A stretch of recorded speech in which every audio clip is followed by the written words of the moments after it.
Bisa nggak kamu membayangkan 3 tahun 9 bulan nggak bersentuhan dan nggak makan nasi? Mungkin Anda bayangin, gila, serem banget. Dan di video kali ini, saya akan ceritakan pengalaman pribadi saya selama 3 tahun 9 bulan nggak bersentuhan dengan nasi, sekaligus menceritakan apa latar belakangnya, dan yang terpenting adalah manfaat yang saya rasakan. Dan manfaatnya ini luar biasa banget. Jadi pastikan kamu tonton videonya sampai selesai.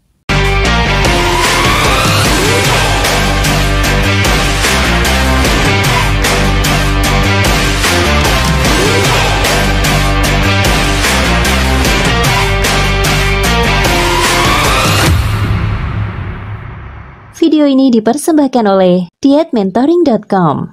Langsing dalam 30 hari, bukan cuma mimpi. Halo semua, jumpa lagi dengan saya Andika Mahrendra dari dietmentoring.com. Ketika saya makan dengan teman-teman atau dengan keluarga waktu itu, mereka agak kaget begitu melihat saya yang dimakan kok nggak ngambil nasi sama sekali. Kemudian mereka bertanya, kok kamu nggak makan nasi? Lagi diet ya? Atau sudah berapa lama melakukan cara ini? Dan saya jawab, sudah setahun lebih waktu itu, dan sekarang sudah 3 tahun 9 bulan, hampir 4 tahun gitu ya. Dan mereka kaget, kok bisa ya? Kalau nggak makan nasi apa nggak lemes? Kalau nggak makan nasi apa otaknya nggak lemot? Kalau nggak makan nasi atau nggak sakit? Dan lain sebagainya. Dan saya jawab enggak. Karena buktinya sekarang saya masih bisa bikin video untuk Anda. Terus kemudian badan saya masih baik-baik saja, nggak terlalu kurus kering gitu. Dan kemudian otak saya juga masih bisa lah. Buktinya bisa membuat video untuk Anda gitu ya. Tapi selepas dari itu semua, nanti saya akan ceritakan apa aja manfaat yang saya rasakan. Dan di awal-awal saya akan ceritakan dulu latar belakang mengapa kok saya bisa sampai seperti ini dan berjalan selama bertahun-tahun. Sahabat-sahabat sekalian, dulu ketika saya tinggal di Jogja dan kebetulan bergeraknya kan di internet marketing gitu ya. Jadi udah biasa banget dengan yang namanya tidur larut malam. Kemudian kalau bangun udah siang dan itu selalu bawaannya lapar terus gitu. Makan, makan, makan. Jadi bawaannya habis makan, ngantuk, tidur, bangun tidur, lapar lagi, makan lagi. Terus seperti itu, seperti lingkaran setan. Dan singkat cerita, kemudian berat badan saya yang biasanya nggak sampai 70 gitu ya, 67, 69 gitu, ini tiba-tiba sudah sampai di angka sekitar 80, 84 kalau nggak salah ya. Dan dengan kondisi yang seperti itu ya, saya berjuang sih untuk nurunin berat badan saya dengan berolahraga, dengan renang, nge-gym, terus kemudian minum berbagai macam obat pelangsing, tapi ya nggak ada hasilnya. Nah, karena nggak ada hasilnya, akhirnya kemudian menipu diri sendiri dengan perkataan-perkataan, nggak apa-apalah gendut, yang penting mah sukses, yang penting mah bahagia, yang penting punya banyak uang, dan lain sebagainya. Dan itu semua adalah bullshit. Sekali lagi, itu semua bullshit. Omongan-omongan kayak gitu keluar dari orang gendut yang sudah berjuang untuk nurunin berat badan tapi nggak berhasil. Percaya saya, omongan kayak gitu hanya untuk menghibur diri sendiri. Sampai suatu ketika pagi-pagi subuh ya, saya mau sholat subuh, saya turun dari ranjang, kaki kiri saya yang kiri ini dia mati rasa, nggak bisa digerakkan. Akhirnya saya terjatuh di lantai. Jadi subuh-subuh terjatuh di lantai di Jogja, nggak punya sanak famili. Keluarga saya semuanya di Lampung. Jadi saya membayangkan, ya ampun, gimana nih kalau saya stroke, keluarga nggak ada. Terus kalau nanti saya mati, yang nganterin mayat saya ke Lampung siapa gitu. Jadi waktu itu jujur saya takut banget. Dan kemudian akhirnya siangnya saya ketemu dokter, saya ceritakan kondisinya dan lain sebagainya, lalu diperiksa. Dan oleh dokter saya divonis mengalami diabetes. Gula darah saya waktu itu hampir 300-an dengan lemak darah yang tinggi, dengan jantung yang bermasalah. Nah, lemak darah itu yang kemudian yang menyumbat kaki kiri saya sehingga saya terjatuh karena aliran darahnya nggak lancar. Dokter kemudian bilang ke saya, Mas Dika, Anda ini masih muda, usia belum sampai 30 tapi kondisinya udah kayak gini. Kalau Anda nggak segera berubah, ini bahaya, bahkan bisa mati muda gitu. Dan saya takut banget gitu. Kebayang nggak sih, baru lulus kuliah, nikah aja belum, keluarga jauh kok divonis mati muda. Ya akhirnya mau tidak mau, dokter menyarankan saya untuk berubah, diminta nurunin berat badannya gitu. Akhirnya saya nggak ngerti juga gimana caranya, karena semua cara udah dicoba sebelum-sebelumnya gitu. Dan singkat cerita, saya kenal dengan seorang yang dia banyak bikin konten tentang diet, ya, bule gitu ya. Saya dapat pertanyaan dari dia, beri saya 5 alasan mengapa kamu kok nggak bisa berhenti makan nasi gitu. Dan saya mencoba memberikan jawaban apa ya alasannya, dan ternyata saya nggak menemukan alasan yang tepat. Nasi itu rasanya ya gitu-gitu aja, nggak terlalu nikmat juga kan gitu. Terus kemudian manfaatnya ya biasa-biasa aja. Nasi kandungannya cuma karbohidrat doang. Sekarang seratnya udah dibuang, terus kemudian vitamin dan mineralnya juga udah kebuang. Karena berasnya itu kan habis digiling, diputihkan, dibersihkan gitu. Jadi manfaat-manfaat lainnya udah nggak ada. Tinggal kandungan glukosa doang gitu. Dan kalau dipikir-pikir, misalnya makan nasi sama rendang gitu, itu yang bikin enak nasinya atau rendangnya? Kan rendangnya. Makan nasi pakai mie gitu, yang bikin enak nasi atau mie-nya gitu. Oh ya ternyata yang bikin enak itu lauknya, pelengkapnya gitu, nggak ada nasinya. Buktinya nggak ada tuh orang makan nasi doang tanpa apa-apa gitu. Nah akhirnya saya bilang saya nggak punya alasan yang cukup kuat untuk mengatakan saya nggak bisa berpisah dari nasi. Akhirnya dengan jawaban itu saya diberi pertanyaan baru. Oke, kalau misalnya saya memberi kamu pilihan untuk kamu lakukan 10 hari, kamu milih mana antara makan nasi tanpa menggunakan lauk-lauk, ya tanpa pakai daging, tanpa pakai sayur, tanpa pakai ikan dan lain sebagainya, atau pilihan kedua, makan lauk dengan sayur misalnya tapi tanpa nasi. Pilih yang mana gitu. Silakan kamu putuskan dan lakukan itu selama 10 hari. Nah, karena saya itu basicnya seneng banget makan makanan yang hewani, saya suka makan sate, saya suka makan tongseng, saya suka makan gulai gitu, maka dengan sangat yakin saya pilih pilihan yang kedua, yaitu makan daging-dagingan dan sayur tanpa menggunakan nasi. Dan saya coba 10 hari. Setelah 10 hari saya coba, saya ngerasain kok badan saya lebih enak ya, lebih enteng, nggak ngantuan juga gitu. Dan berat badannya lumayan turun sih sekitar 3 kilo waktu itu. Dan saya ceritakan lagi kepada teman saya, ini yang saya rasakan selama 10 hari memilih pilihan kedua, makan lauk-laukan tanpa nasi. Oke, dia ngucapin selamat dan kemudian meminta coba kamu lanjutkan 1 bulan lagi dan nanti kabarin saya. Oke, saya coba 1 bulan dan ternyata enak juga, kondisi lebih prima gitu. Saya laporkan lagi kepada teman saya dan dia bilang, oke lanjutkan lagi jadi 3 bulan. Karena kalau udah 3 bulan itu bisa menjadi habit, bisa menjadi satu kebiasaan baru katanya. Oke, saya coba 3 bulan dan saya bisa melewatinya dengan baik. Meskipun selama 3 bulan itu saya selalu menghindari ketemu dengan teman-teman. Kalau diajak ngopi, diajak wedangan gitu, saya selalu menghindari gitu ya.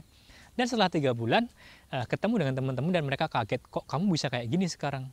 Kelihatan lebih muda, terus kemudian badannya lebih bagus, flek-flek di wajah itu berkurang gitu. Dan akhirnya saya ceritakan yang saya lakukan seperti ini bla bla bla bla. Dan singkat cerita akhirnya berjalan 1 tahun, 2 tahun dan sekarang akhirnya 3 tahun 9 bulan, nyaris 4 tahun. Jadi itu latar belakangnya. Latar belakangnya adalah karena saya sakit, saya punya diabetes, saya bermasalah dengan jantung, terus kemudian kolesterol saya juga tinggi. Dan dokter meminta untuk berubah kalau nggak mati muda. Dan saya mencoba untuk berubah, mengikuti saran teman saya tadi. Dan alhamdulillah kondisinya obat diabetes sudah nggak diminum lagi, terus jantung juga udah nggak pernah sakit-sakit kayak dulu. Kalau dulu sering rasa nyeri di sebelah kiri gitu ya. Itu latar belakangnya. Yang kedua, ada cobaannya nggak Mas Dika? Berat banget atau nggak Mas Dika? Jawabannya cobaannya banyak banget gitu ya. Terus kalau soal berat, ya memang berat. Karena seperti orang yang terlahir dengan salah timeline atau salah tempat, di mana orang-orang setiap hari ya makannya selalu begitu. Dan saya mencoba, enggak deh, saya nggak makan nasi. Dibully oleh teman-teman banyak banget, itu berat. Tapi kembali lagi, karena saya punya tujuan, ya saya sedang pengen lebih sehat, saya kepengen diabetesnya sembuh, saya pengen jantungnya juga lebih bagus, dan waktu itu saya nggak mau mati muda gitu ya. Jadi omongan orang apapun, saya bilang nggak masalah. Ya, dipamerin nasi saya udah pernah makan nasi, dipamerin makan mie saya udah sering makan mie gitu ya. Tapi kondisi saya waktu itu tidak membaik dengan makanan-makanan seperti itu. Dan sekarang saya sudah menjalankan sesuatu yang berbeda dan itu kondisinya lebih baik. Jadi saya memilih, saya hormati apa yang Anda makan, Dan saya juga minta tolong hormati apa yang saya makan. Jadi kita bisa ngobrol bareng, ngopi bareng dan lain sebagainya dengan menu yang berbeda, nggak ada masalah gitu. Jadi silahkan Anda dengan menu Anda dan saya dengan menu saya. Kalau berdebat saya nggak mau, tapi kalau saya diminta ngejelasin asal-usul dan latar belakangnya akan saya ceritakan. Seperti di video ini saya ceritakan gitu. Jadi kalau ngomongin berat banget, pasti berat banget. Apalagi kalau keluarga nggak ngedukung dan lain sebagainya. Tapi alhamdulillah keluarga saya semuanya mendukung karena mereka ngelihat langsung kondisi saya yang dulu 98 kilo jadi 71 gitu. Terus kemudian muka yang dulu banyak fleknya jadi lebih bersih. Terus yang dulu sakit-sakitan, alhamdulillah sekarang lebih prima gitu. Jadi sekali lagi kalau soal beratnya pasti berat. Tapi semua itu bisa menjadi ringan kalau kita punya bikuai yang kuat. Punya motivasi, punya alasan yang kuat. Nggak mau mati muda misalnya, pengen penyakitnya sembuh, itu bisa menjadi motivasi. Dan orang-orang terdekat kita, keluarga dan lain sebagainya, mereka sebenarnya nggak membuli kita kok. Mereka juga nggak ngegangguin kita. Mereka cuma pengen tahu bener nggak sih si ini punya motivasi sekuat itu gitu ya. Kalau kemudian mereka di awal-awal kayaknya menggoda, kayaknya nggak ngedukung, itu hanya nguji kita aja. Kalau memang kita konsisten, insya Allah mereka mendukung. Keluarga besar saya juga semuanya mendukung. Setiap kali pulang mudik, selalu mereka kalau masak, kamu mau nggak? Kalau mau disisihin tanpa gula gitu. Dan kalau saya bilang nggak mau, ya udah mereka akan masak sendiri. No way, nggak ada masalah. Dan sekarang yang terakhir nih, apa manfaat yang dirasakan? Kok sampai bisa bertahan hampir 4 tahun?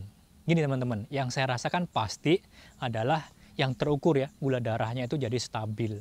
Karena nasi dan karbohidrat lainnya seperti mie, terigu dan lain sebagainya, meskipun mereka rasanya nggak manis, itu sangat menaikkan gula di dalam darah.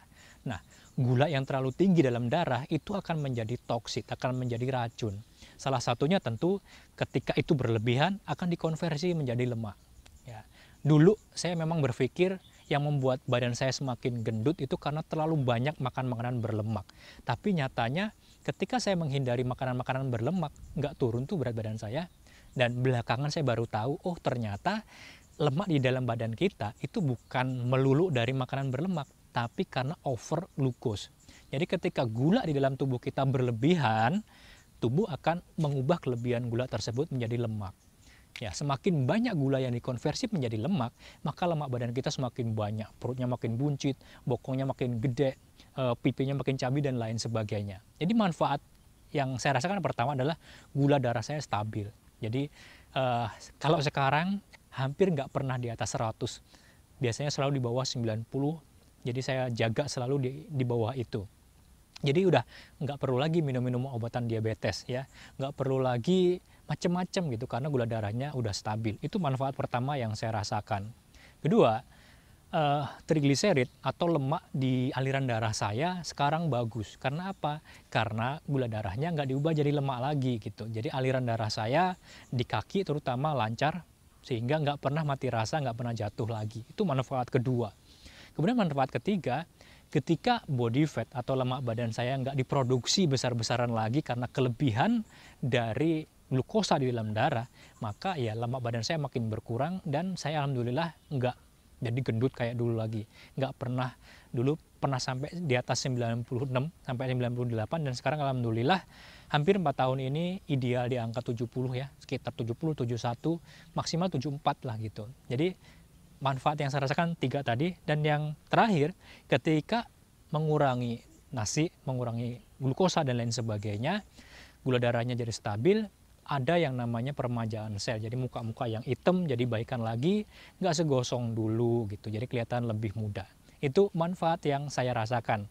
Tapi saya harus disclaimer, ini berdasarkan pengalaman pribadi saya. Anda nggak setuju boleh, Anda setuju dan pengen mengikutinya juga boleh. Jadi silahkan lakukan, tapi ingat bertahap. Seperti yang saya ceritakan tadi, saya memulainya untuk 10 hari. Ketika bisa melewati 10 hari, saya lanjutkan menjadi 1 bulan. Ketika 1 bulan bisa terlewati, saya menambah menjadi 3 bulan. Selanjutnya 1 tahun, dan nggak kerasa akhirnya sekarang sudah 3 tahun 9 bulan. Jadi nggak usah kebayang nggak makan nasi seumur hidup. Itu terlalu rumit. Coba dulu aja 1 minggu atau coba dulu 10 hari. apakah ada manfaat positif, ada hasil yang baik atau enggak. Kalau enggak ada manfaatnya, ya udah tinggalin, balik kayak dulu lagi. Tapi kalau ada manfaatnya, coba lanjutkan menjadi 1 bulan, 3 bulan, 1 tahun, dan sebagainya. Jadi itu pengalaman saya, 3 tahun 9 bulan nggak makan nasi, apa yang saya rasakan, kemudian apa manfaat positif yang saya dapatkan. Dan menurut saya mendapatkan manfaat yang sangat positif. Saya doakan mudah-mudahan Anda semakin sehat, puasanya semakin lancar, dan rezekinya juga semakin mudah. Dan kalau ada pertanyaan, silakan tulis di kolom komentar, dan bagikan video ini ke teman-teman Anda di Facebook, WhatsApp, dan lain sebagainya, agar makin banyak orang dapat motivasi dan manfaat. Sampai jumpa di video berikutnya. Saya Andika Mahrendra. Assalamualaikum warahmatullahi wabarakatuh.